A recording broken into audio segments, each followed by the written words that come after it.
காரைக்குடி திருச்சி தேசிய நெடுஞ்சாலையில் நின்ற லாரி மீது சுற்றுலா வேன் மோதி கோர விபத்து. பெண் 2 பலி, 4 குழந்தைகள் உட்பட 25 பேர் படுகாயம். மாவட்ட தலைமை மருத்துவமனையில் படுக்கை வசதி இல்லாமல் தரையில் படுக்க வைத்து சிகிச்சை வழங்கும் அவலம்.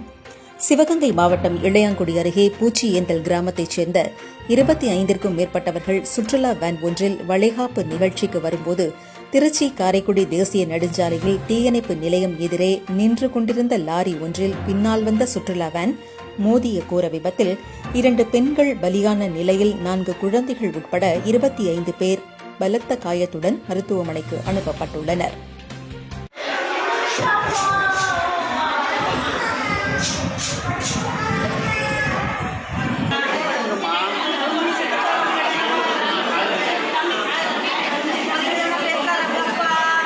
இதில் மேலும் சிலரின் நிலைமை கவலைக்கிடமாக உள்ளது.